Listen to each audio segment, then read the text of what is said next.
You're watching Sky News, the headlines today, and a convicted child killer has escaped from a prison in Worcestershire. Alan Giles is serving 2 life sentences for kidnapping and murdering a teenage boy in 1995.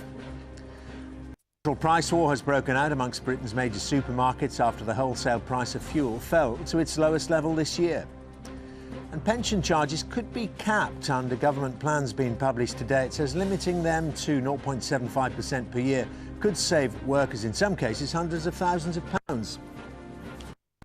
Let's get more on that now. Just what can be done to maximise retirement funds. Let's ask pensions expert Jennie Kreser. She's in our central London studio. And a very good morning to you, Jennie. I mean, this idea of capping charges is all well and good, but it doesn't really matter if you're having rubbish underlying performance in the fund. Well, that's certainly true, but I think part of the reason why the government is so concerned about capping these charges is that up till now, charges have been anything but transparent, and members of schemes simply don't know how much they are losing by these, what the government charges. And I mean, these charges mount up, don't they? There's so many little itsy bits which all mount up. I mean, in some cases, what have you heard of?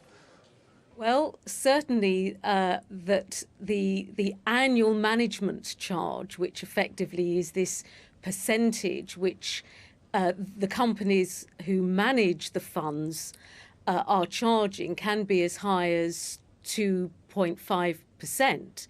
Whereas other companies are able to perform a perfectly adequate job, charging maybe as low as 0.5%.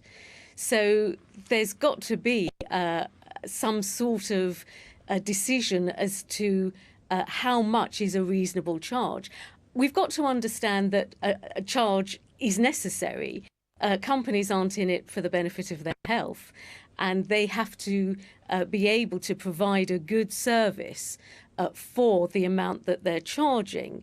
But if some companies can do it for 0.5%, it does beg the question why others maybe are charging 2.3%.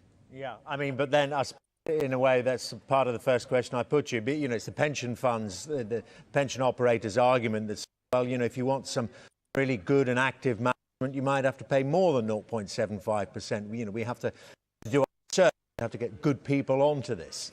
Well, this is true. There's an old adage, if you pay peanuts, you get monkeys. I suppose that's part and parcel of it.